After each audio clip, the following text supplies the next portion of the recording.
Hey, Silent Pages fam. We're starting a new love journey. Tell us where you're watching from. Don't forget to subscribe. Now stay with us. The story begins. Evelyn Eve Reed had always felt more at home with the hum of servers than the chatter of people. At 29, she carried the mind of a visionary coder, a perfectionist whose obsession with patterns and efficiency could border on the compulsive. Her startup, Ether, was not just a company. It was the culmination of years of tireless nights, endless debugging sessions, and a relentless pursuit of a revolutionary AI algorithm capable of transforming global logistics. The office reflected her mind. Meticulously organized workstations littered with complex diagrams, whiteboards scrawled with equations and flowcharts, and the faint aroma of burnt coffee, essentially associated with productivity and focus. Despite her brilliance, Eve was painfully aware that genius alone could not shield her from failure. The past months had been a storm of missed funding, delayed milestones, and investor skepticism. The board of directors, a mixture of pragmatists and opportunists, had grown increasingly anxious. Her insistence on perfect code clashed with their expectation for rapid market-ready results, and their patience was thinning. The tension in board meetings had reached a breaking point, each session a delicate dance between polite encouragement and silent, mounting disappointment. It was into this charged atmosphere that Damien Wong entered like a storm. 35, sharp-suited, and exuding the confidence of someone who had turned countless failing ventures into gold, Damien carried the reputation of a crisis investor who thrived in chaos. Unlike Eve, who measured risk in algorithms and logic gates, Damien measured it in capital flows and timing, understanding instinctively when to push, when to pull, and when to gamble everything on a single decisive move. The moment he stepped into the room, his presence was magnetic, almost territorial, demanding attention from every board member and from Eve herself. From the first handshake, the collision of worlds was immediate. Damien's gaze swept over spreadsheets, projections, and Eve's meticulously documented progress reports with surgical precision. He identified inefficiencies that Eve had either overlooked or deemed irrelevant, and he did so without hesitation, speaking with an authority that both unsettled and intrigued her. Within minutes, he laid out a series of demands: streamline operations, cut costs, and commercialize the product as swiftly as possible. To him, the perfect algorithm could wait. The market opportunity could not. For Eve, whose every line of code was a work of art, this felt like sacrilege, a reckless intrusion into the sacred order of her creation. The conflict between them was almost physical. Eve's world was structured, predictable, and governed by rules of logic and elegance. Damien's world was dynamic, volatile, and ruled by risk and opportunity. Their philosophies clashed with the force of tectonic plates, and neither showed any inclination to yield. Eve argued, calmly yet insistently, about the importance of integrity in the code, about testing and refining, about safeguarding the core of Ether's algorithm from premature exposure. Damien countered with deadlines, forecasts, and the ruthless arithmetic of survival in the startup ecosystem. Every exchange was charged, a negotiation not merely of business but of values, vision, and the very soul of Ether.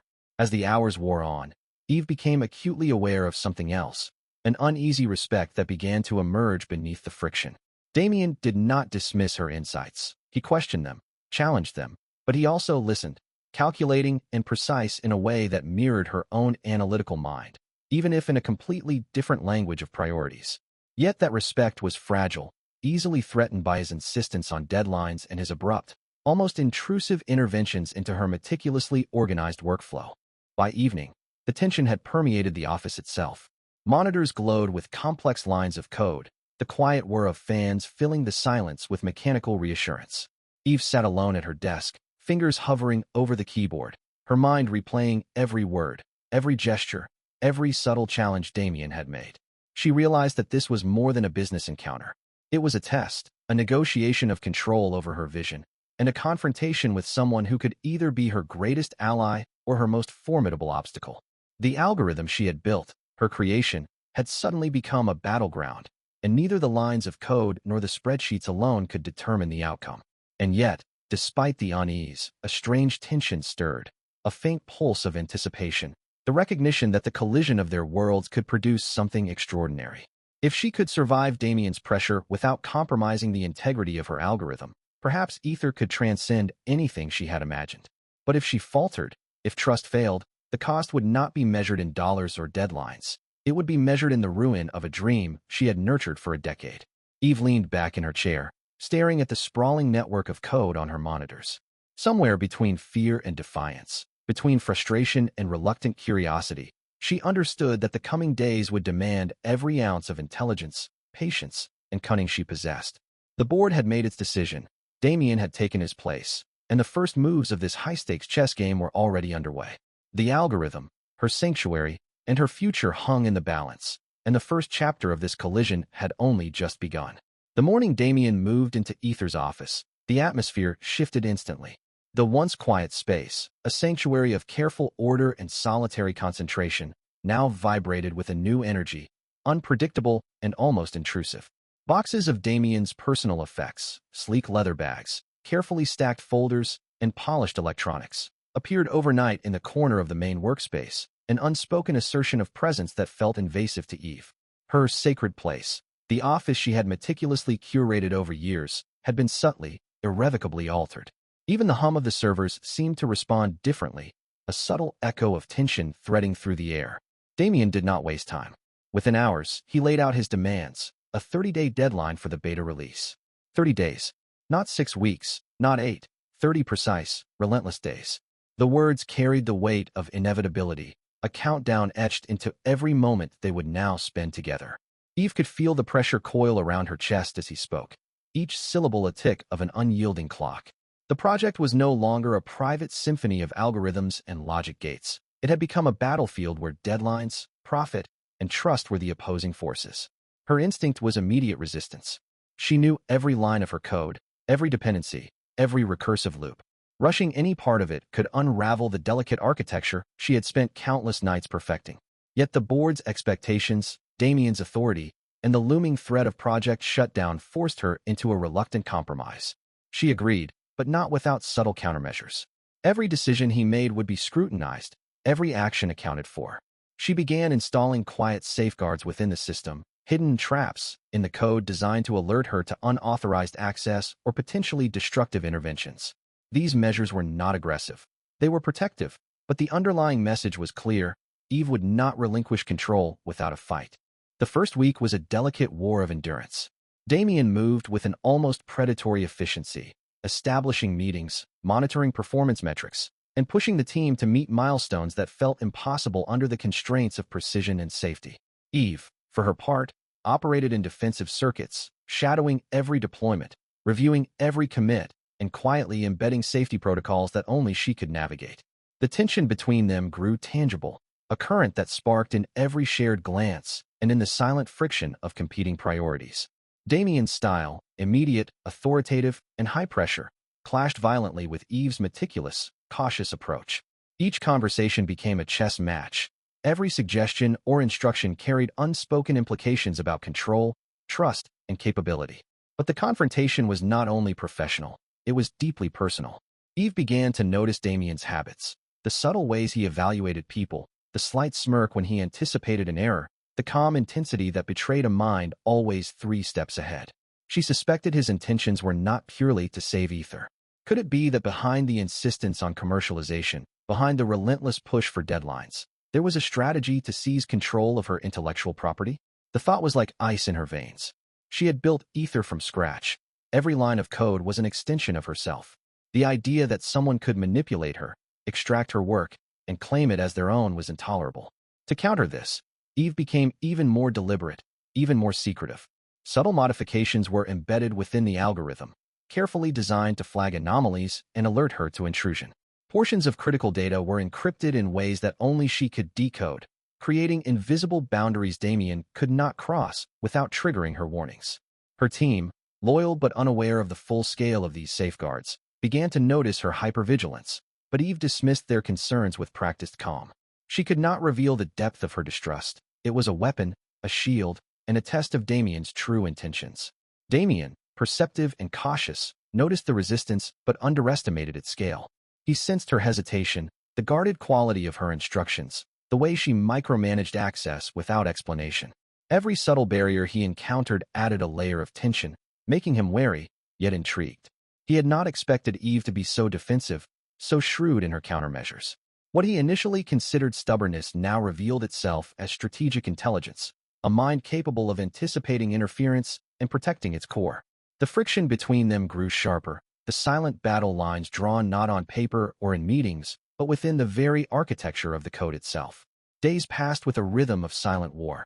Damien's deadlines loomed like storm clouds on the horizon, relentless and unyielding, while Eve's vigilance became an art form, each safeguard a delicate balancing act between protection and functionality. In the quiet moments, when monitors glowed and the hum of servers filled the office, Eve would pause and reflect. Damien was not merely an investor. He was a force that could either destroy or elevate her creation. She did not yet know which, and the uncertainty gnawed at her. She understood that her decisions now were more than technical. They were personal. Every compromise, every subtle deception, was a negotiation not just of workflow, but of trust, power, and the very survival of her vision. By the end of the second week, a fragile equilibrium had formed. Damien continued to push, probing boundaries, evaluating performance, and attempting to assert influence over the workflow. Eve, in turn, continued her careful dance, a silent sentinel protecting the heart of her algorithm. Neither had fully won, yet neither could retreat. The office had transformed into a crucible of competing wills, a place where intellect, ambition, and ego collided in unrelenting tension. And beneath the professional warfare, a faint thread of intrigue began to emerge. Eve could not yet admit it, but the intensity of Damien's presence sparked a strange mixture of challenge and fascination. For all his intrusion and authority, he represented an opportunity she could not afford to ignore, a potential ally in the storm that threatened to engulf Ether entirely. Every day, Eve returned to her desk with heightened awareness, scanning logs, reviewing commits, and tracking Damien's interventions with surgical precision. The battle for control had begun, a high-stakes duel of intellect, strategy, and willpower, where the lines between collaboration and sabotage blurred with each passing hour. And as the 30-day countdown loomed, the stakes became impossibly clear. This was not just a test of project management or code quality. It was a confrontation of vision, ambition, and the delicate trust that would determine whether Ether survived or fell. The morning started like any other, with Eve scanning through server logs and reviewing the latest batch of algorithmic tests, yet something in the air felt off. The hum of the machines, usually comforting, now seemed too quiet, too expectant. When she attempted to pull up a critical code fragment, her screen flickered, and lines of carefully constructed logic had vanished or been corrupted beyond immediate recognition. Heart racing, she checked the backup drives. Nothing. The presentation files she had meticulously prepared for the board were gone as well, evaporated from every accessible directory. A chill ran down her spine as she realized that this was no ordinary technical hiccup. The fragility she had feared was no longer hypothetical. Ether's core systems had been compromised. Her mind raced, piecing together possible culprits. Damien had access, certainly, but he had been relentlessly professional, if aggressive, in his methods. Could this be sabotage? An external competitor? Or, impossibly, a mole hidden inside the board or even among her own team? Suspicion gnawed at her resolve. Every instinct honed over years of coding screamed at her to lock everything down. But she also knew that hasty reactions could destroy what little structure remained intact. She moved through the office with precise, deliberate steps, checking terminals, access logs, and user credentials, each revelation tightening the knot of unease in her stomach. Damien arrived mid-morning, calm yet urgent, his expression betraying a mixture of concern and analytical curiosity. He had seen the alerts on his devices and was already cross-referencing access logs with internal communications and external network activity. Within an hour, he confirmed what Eve had feared. There was indeed a mole, either a member of the board or someone external who had infiltrated their systems. The thought was almost surreal. Ether, her creation, had been penetrated from within. Damien's words carried both reassurance and warning, as he explained that sophisticated interference was a possibility, and that they were being actively monitored or manipulated. The threat had become immediate, personal, and potentially catastrophic. For the first time, Eve allowed herself to work alongside Damien in the core of the technical crisis. They were a study in contrast. She, tense and meticulous, focused on repairing and restoring the corrupted code. He, methodical in an unconventional way, used connections, resources, and intuition to trace anomalies in network traffic, access permissions, and data fingerprints. Hours passed under the harsh glow of fluorescent lights, punctuated by the mechanical clicking of keyboards and the low vibration of humming servers. There was no room for argument over style or philosophy. The project's survival depended on coordination, precision, and trust, however reluctant. It was during the long night, the office deserted except for their shared presence, that the barrier between them began to erode. Damien demonstrated an unexpected familiarity with the structure of her algorithm, not as a programmer, not in the obsessive, line-by-line detail Eve employed, but in an analytical comprehension of how the code functioned at a systems level. He traced the pathways, identified dependencies, and suggested recovery sequences that mirrored her logical approach, yet applied in ways only his experience could produce. Eve watched, initially skeptical, as he navigated her world with surprising competence, a recognition dawning that this man was not merely a financier or interloper. He understood the architecture she had built, the very patterns and logic that were her signature. For the first time, an unspoken connection sparked. Their communication became seamless, subtle cues guiding them through the process of restoring what had been lost. Damien's calm decisiveness balanced Eve's anxiety. Her precision guided his strategic intuition. The corrupted files were painstakingly reconstructed, and critical components of the algorithm were stabilized, but not without the sense that they had been tested, their resilience measured, and their vulnerabilities exposed. They laughed quietly at minor victories, a relief in the tension-heavy silence, realizing that mutual respect was beginning to supplant suspicion.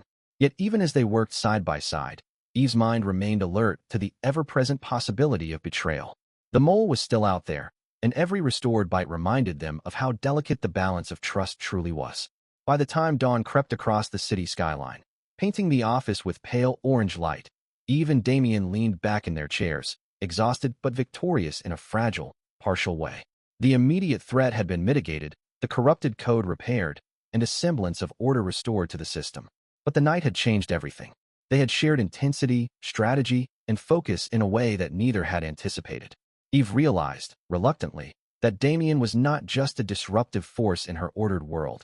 He was a partner, one capable of understanding the complexities she guarded so fiercely.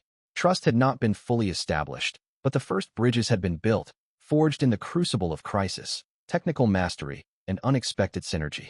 As Eve returned to her terminal to resume monitoring, a subtle awareness settled over her. The war for Ether was no longer only about deadlines, commercialization, or code. It had become personal, emotional, and dangerously compelling. She and Damien were intertwined now in the fate of the algorithm, in a partnership born of necessity, suspicion, and the quiet acknowledgement that sometimes the most profound understanding comes not from careful isolation, but from facing the storm together. The office felt different that night, as if the walls themselves had absorbed the tension of the past days. The hum of the servers was no longer merely mechanical. It carried the weight of urgency, trust, and unspoken vulnerability. Eve and Damien found themselves working side by side, shoulder to shoulder, not by choice, but by necessity.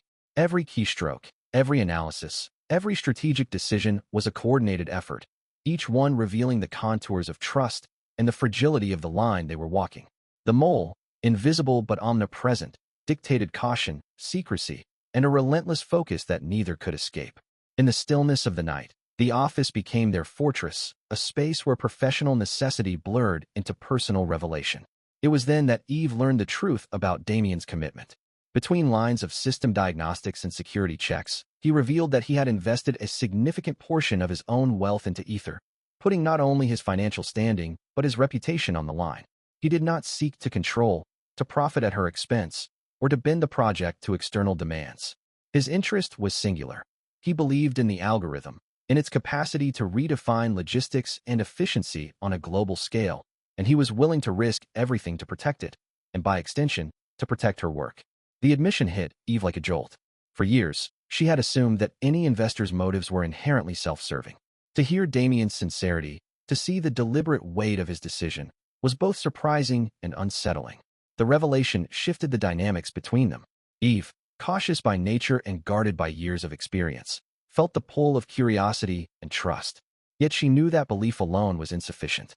To truly gauge his intentions, she made a calculated decision. Slowly, deliberately, she shared the central, unpatented portion of the algorithm, the core code. It was the soul of Ether, the culmination of every line she had refined, every recursive function perfected, every optimization painstakingly integrated. Revealing it was a risk, a test, and a gesture of conditional trust. She observed Damien's reaction with meticulous attention, analyzing not just his words, but his posture, the micro-expressions on his face, the way his fingers hovered above the keyboard before touching the code. Damien remained composed, his respect evident but restrained.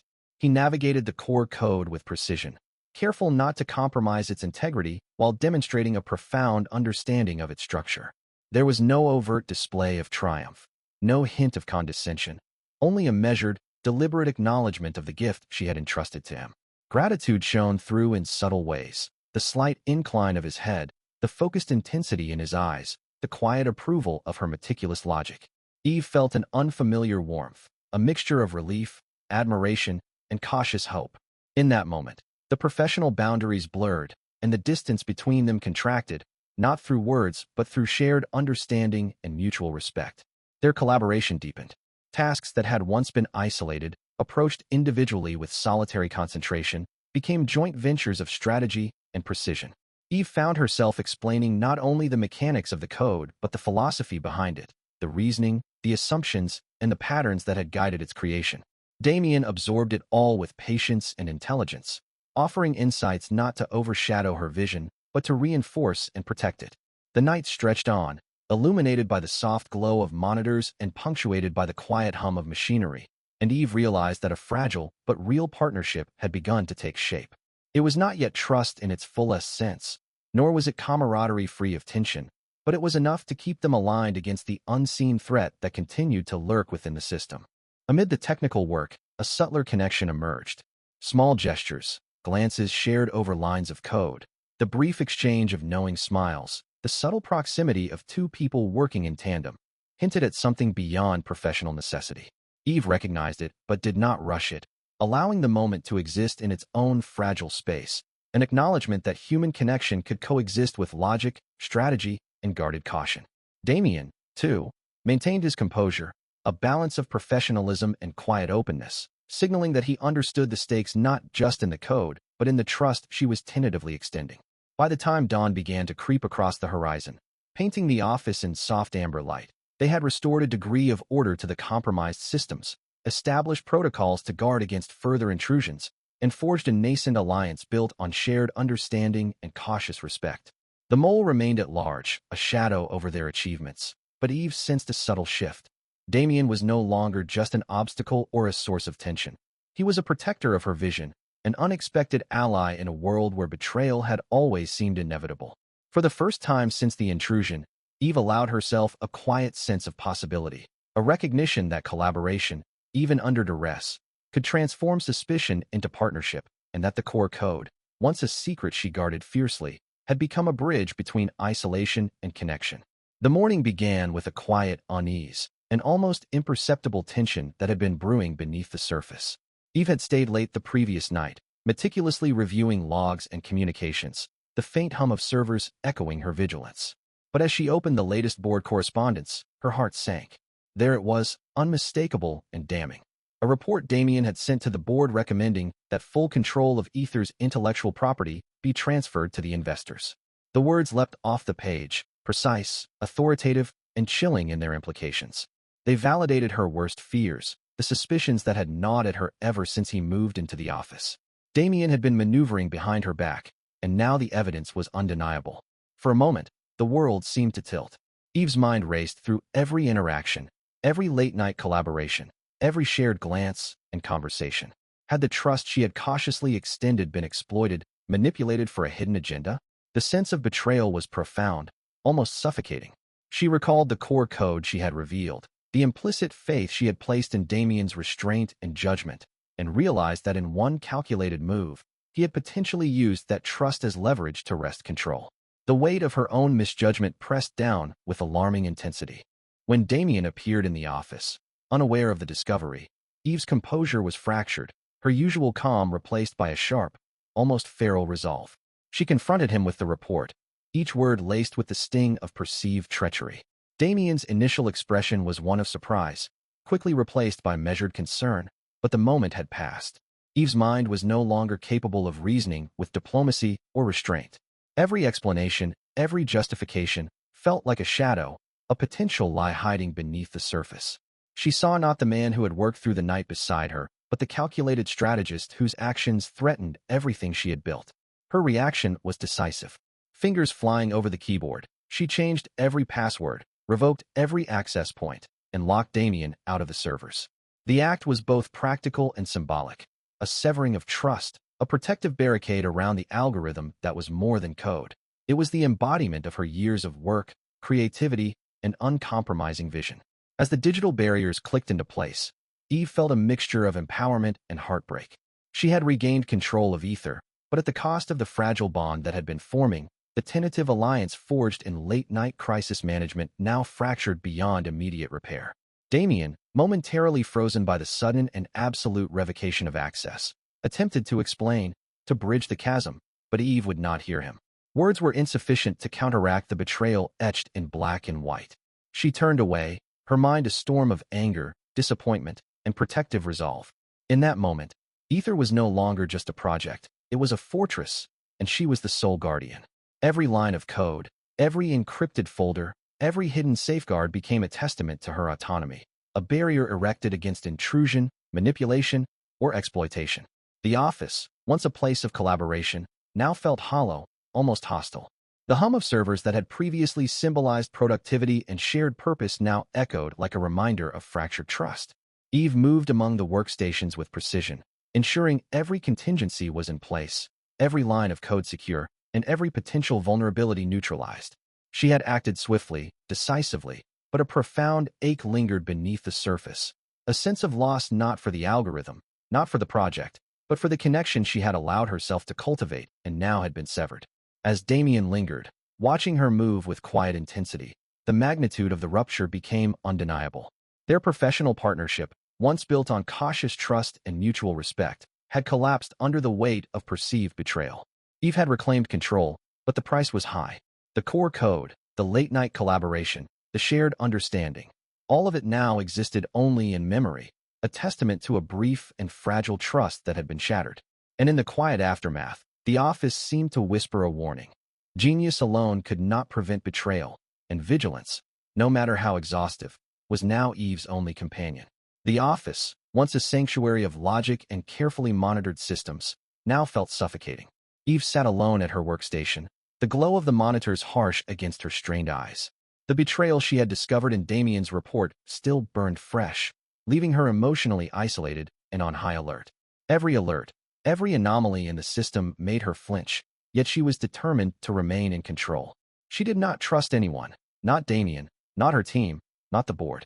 The hours stretched into nights, each one a test of endurance, vigilance, and resolve. But the real threat, unseen and calculating, was already in motion. It began subtly. The AI risk analysis module that Damien had implemented, what she had initially dismissed as a benign tool for optimization and stress testing, started behaving unpredictably. Recommendations were anomalous, forecasts skewed, and automated responses triggered unexpected system actions. Eve's first reaction was suspicion, and her mind immediately jumped to Damien, recalling the recent report and their fractured trust. But as she dug deeper, something felt off.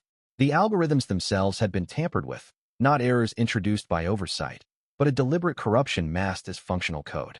The realization hit her like a cold wave. The tool Damien had used for analysis was not the tool he had sent. It was a virus, carefully disguised as legitimate code, and it had begun to dismantle the system from within.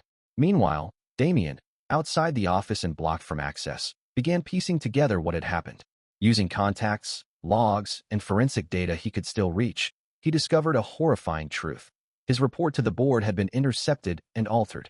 The suggestion to transfer full intellectual property control had never been his intent. Someone within the board, or perhaps a former partner with a grudge, had manipulated it to frame him as a would-be raider. The virus within the risk analysis tool was part of the same plot, a premeditated strike designed to cripple Ether while painting Damien as the architect. He was the victim, yet powerless to prove it to Eve, who had already severed all digital and personal ties.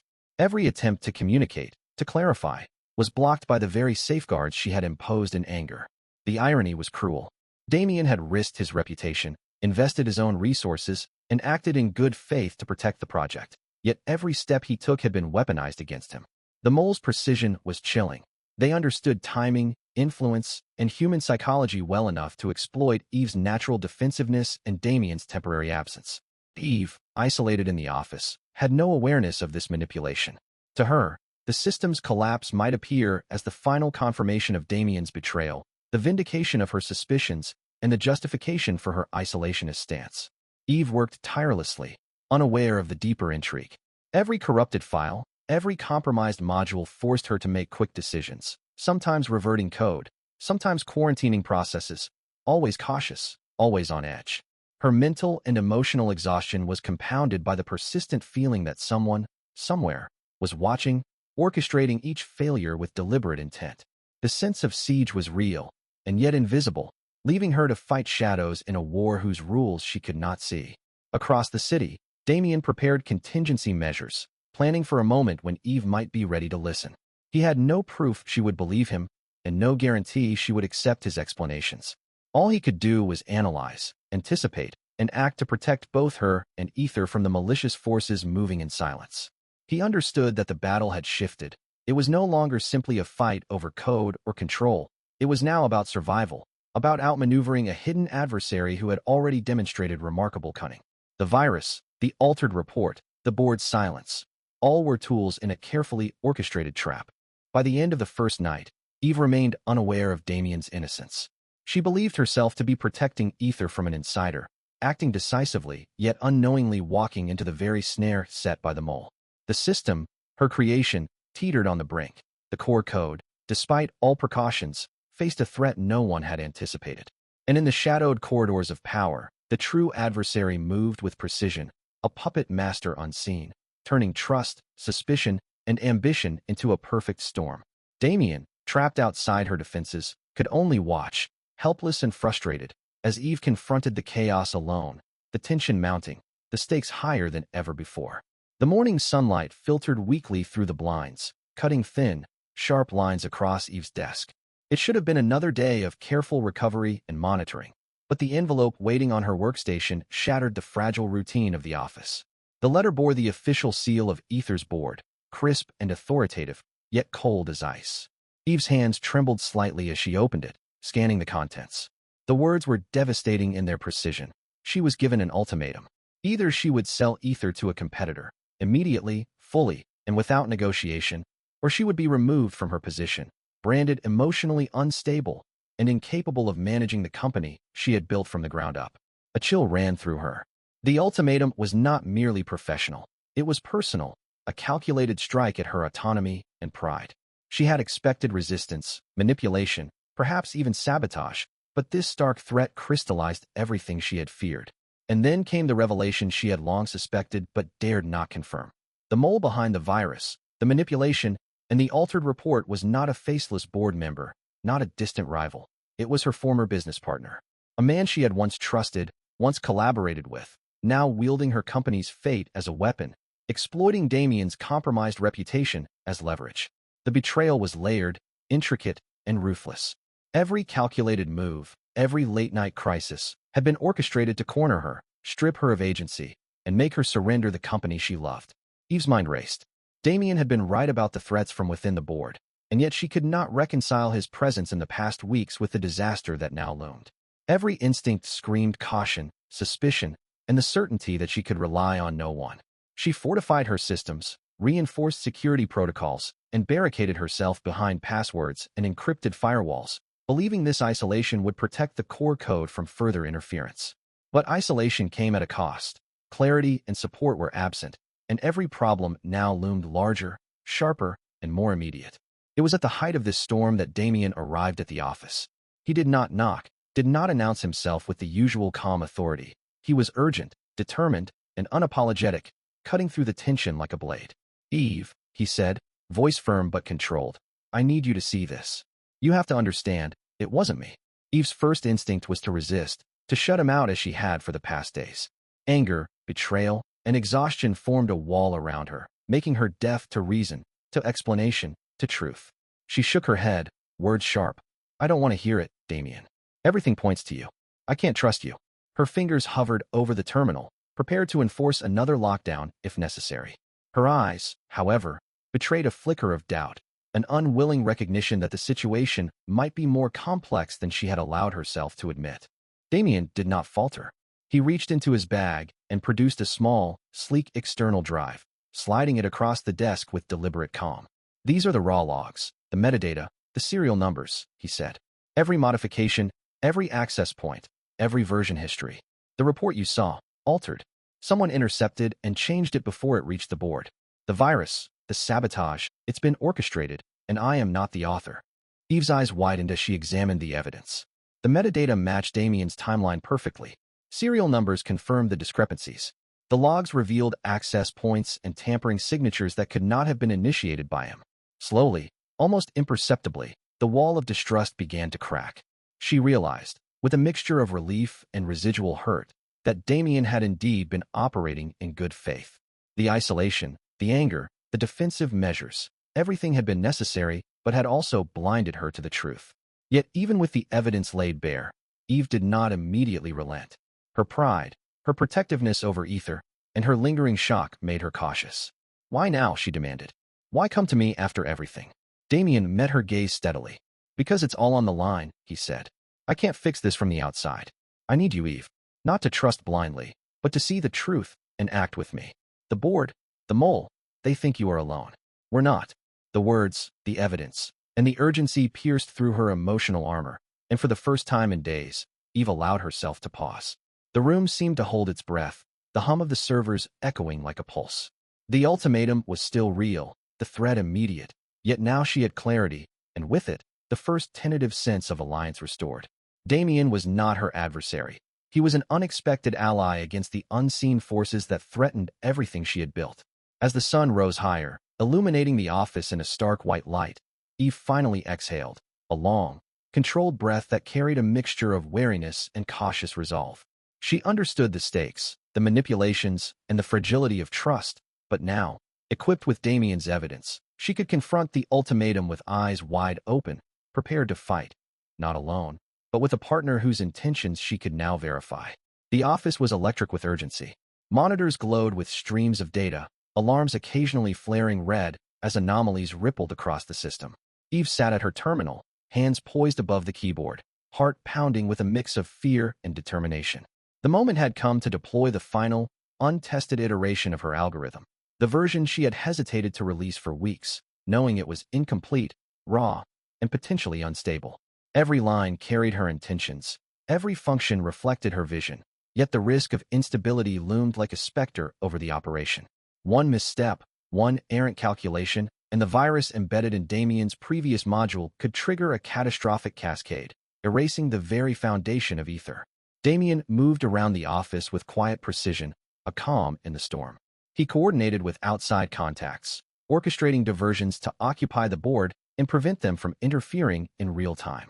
His social engineering skills, honed over years of navigating Wall Street and corporate crises, became a shield for Eve's work. Phone calls, encrypted messages, subtle manipulations, each action designed to buy her precious minutes while the final code was prepared for implementation. They were synchronized, an unspoken rhythm emerging between them, blending urgency and trust. Eve hesitated for a fraction of a second, recalling the nights of meticulous coding, the late-night arguments, the personal stakes that now weighed on every keystroke. Then, with a decisive breath, she initiated the deployment. Lines of code began to integrate into the live system, the raw version running checks, parsing dependencies, and reconstructing compromised data. The office hummed with tension. The monitors displayed progress and warnings in equal measure. Each alert Eve acknowledged with precision, adjusting variables, patching sequences, and countering anomalies the virus triggered in real time. Damien provided instant feedback, interpreting the board's subtle maneuvers, predicting potential interference, and giving her critical windows to implement corrections. Hours passed in an intense blur. Eve's mind and body were locked in perfect alignment with the machine, every decision amplified by the stakes. The raw algorithm responded unpredictably at first, struggling against corrupted modules and corrupted sequences introduced by the mole, but gradually, the system stabilized. Lines of code that had once threatened to implode under conflicting commands now executed with surprising cohesion. Eve's confidence surged with every successful validation, yet she remained cautious. One miscalculation could unravel the entire effort. Throughout the process, Communication between them was sparse but sharp, every word measured, every instruction precise. Damien's presence was both protective and empowering, allowing Eve to focus entirely on the code. He deflected calls from the board, manipulated access attempts, and ensured that no external interference could reach her terminal. In doing so, he created a corridor of safety around her efforts, a shield forged of expertise and unwavering support. Eve realized, even amid the tension, that the partnership between them had reached a new level. Trust had been restored through action, proof, and the mutual recognition that failure was not an option. Finally, the moment of reckoning arrived. The raw code integrated fully, neutralizing the virus, purging corrupted modules, and reasserting control over Aether's core systems. The monitors displayed stability across every subsystem. Alerts ceased, replaced by green indicators and positive validation messages. Eve exhaled, a long, shuddering breath, as the office seemed to relax with her. Damien allowed himself a small, private smile, acknowledging the achievement without breaking the flow of ongoing safeguards. They had done it. Not perfectly, not without risk, but successfully. The algorithm was saved, the system stable, and the mole's influence diminished. In that moment, a profound sense of accomplishment and connection settled between them. The crisis had forced collaboration at a level neither had anticipated, forging not only technical mastery, but a deeper understanding of each other's capabilities, intentions, and resilience. Eve looked at Damien, exhausted but alert, and realized that trust was no longer fragile. It had been tested, challenged, and proven. Together, they had saved not just the algorithm, but the vision that had defined her life, and in doing so, they had redefined the boundaries of partnership, both professional and personal. The office was alive with quiet anticipation. Monitors glowed steadily, the hum of servers no longer a warning but a confirmation of stability. Eve had taken a deep breath, her fingers poised above the keyboard for the final deployment. The clean, untested, but fully restored iteration of her algorithm was ready. Unlike the raw version used to counteract the virus, this one was optimized for performance, capable of unlocking the full potential of Aether while eliminating residual threats. Every line had been scrutinized, every function double-checked, and every safeguard validated. The stakes were monumental. Failure was no longer a theoretical risk, it would be catastrophic. With Damien standing beside her, offering silent support and strategic advice, Eve initiated the launch. The system hummed, processing each module, reconfiguring corrupted paths, and replacing compromised sequences. The virus that had threatened to dismantle Aether was systematically neutralized. Functions executed flawlessly, predictive models stabilized, and the algorithm began to demonstrate its full potential. The office lights flickered briefly, a nervous reminder of the tension, and then steadied. Eve watched as validation logs turned green, confirming that the system was secure, operational, and ready for the world. A sense of accomplishment and relief washed over her. But the crisis was far from over. The board awaited an explanation for the chaos that had ensued, and the mole still lingered, hidden among trusted members. Damien, leveraging his experience and authority, moved decisively. In the boardroom, he laid out the evidence with clarity, precision, and unflinching logic. Metadata, access logs, version histories, every piece pointed to the real saboteur, Eve's former business partner. Damien narrated the timeline of manipulation, highlighting how the virus, the altered report, and the board's misinterpretations had been orchestrated to frame him. His arguments were irrefutable, structured to leave no room for doubt, and the room listened, spellbound, as the truth unfolded. As the revelation sank in, the board's tension shifted from suspicion to accountability. Questions directed at Eve were replaced by scrutiny toward the real saboteur. Damien did not stop there. To ensure Eve's position was secure, he executed a strategic financial maneuver. He purchased the saboteur's shares in Aether, neutralizing any remaining leverage. It was a calculated sacrifice, one that cost him personally but safeguarded the company and, more importantly, protected Eve from being unjustly removed. Then, in a public declaration before the board and all stakeholders, Damien formally transferred full creative and operational control of Aether back to Eve. The gesture was unequivocal. Her vision, her leadership, and her work were hers alone. Eve absorbed the moment, a mixture of awe, gratitude, and renewed determination washing over her. The professional battlefield had been navigated successfully, the algorithm was secure, the saboteur exposed, and the board aligned in support. Damien's sacrifice underscored his genuine intentions. He had never sought control, only the protection and validation of the project they both had invested in, albeit differently. In the aftermath, Eve felt a profound shift. The isolation that had defined her struggle was replaced by collaboration, trust, and acknowledgement of the forces that had truly mattered. The office, now bathed in the soft glow of a setting sun, became a symbol of resilience. The algorithm hummed in the background, functional, efficient, and ready to transform the world. Eve looked at Damien, recognizing not just his expertise, but his unwavering commitment. Together, they had navigated chaos, deceit, and high stakes, and the company, once threatened by sabotage and mistrust, now stood stronger than ever. The victory was professional, strategic, and moral, a testament to the power of trust, collaboration, and courage under pressure. The office was bathed in the soft glow of early morning sunlight, the once tense hum of servers now a steady, comforting pulse. Ether had survived the storm. Its algorithms were stable, its systems secure, and its potential fully unleashed. Eve leaned back in her chair, watching the dashboards populate with flawless metrics and operational efficiency. The months of relentless coding, sleepless nights, and near-constant vigilance had culminated in this moment. Her vision realized, her creation intact, and her company stronger than ever. The crisis had tested every limit, technical, strategic, and emotional, but now, clarity and triumph filled the space once heavy with doubt. Damien entered quietly, carrying 2 cups of coffee, a small gesture that somehow felt profoundly personal after everything that had transpired. Eve smiled, a genuine, relaxed smile that had been rare over the past weeks. "You made it," she said softly, not as a statement, but as an acknowledgement of his unwavering presence through every challenge. Damien handed her a cup, meeting her eyes with a mixture of pride, relief, and something softer, something that words had yet to capture. Their partnership had evolved beyond professional necessity. The trials they had faced, betrayal, sabotage, the looming threat of losing Ether entirely, had forced a level of trust neither had anticipated. Eve realized now that Damien's intentions had never been about control, manipulation, or ambition. His actions had been guided by protection, support, and a genuine belief in her vision. She understood, finally, that partnership was not about dominance but alignment, not about ownership but shared purpose. "Damien," she began, voice deliberate, "I want this to be official from now on. In business, and in life, too."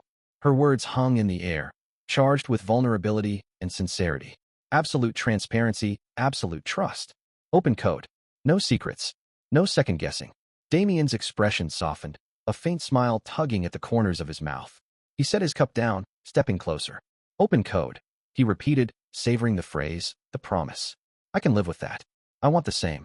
With that, an unspoken understanding passed between them, a recognition that their polar opposite personalities, once a source of friction, now complemented each other perfectly. Eve's meticulous attention to detail balanced Damien's strategic improvisation. His intuition and external insight enhanced her technical brilliance. Together, they were stronger, more resilient, and capable of navigating whatever challenges the future might hold.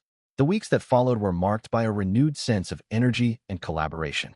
Eve delegated responsibilities with confidence, trusting her team and Damien in equal measure. Damien, in turn, learned to trust the process, to respect the methodical approach that had always been Eve's strength, even when it conflicted with his instinct for rapid, decisive action. Their dynamic shifted from cautious cooperation to genuine synergy, each drawing on the other's strengths to build something greater than themselves. One evening, as they walked through the office after a long day, the city lights sparkling beyond the panoramic windows, Eve glanced at Damien. "We've done it," she said quietly. "Ether is safe, and so are we." Damien nodded, a rare, reflective expression crossing his face. "Not just safe," he said, "but ready for everything." In that moment, the past crises, betrayals, and near catastrophes felt like distant shadows. What remained was the foundation they had built together: trust, transparency, and the unbreakable bond of open code, both in the algorithms they had created and in the relationship they now shared. Eve and Damien stood side by side, partners in every sense, ready to face the future together, their strengths intertwined, their partnership unshakable, and their vision fully realized. Thank you for listening to the story. Write your thoughts in the comments.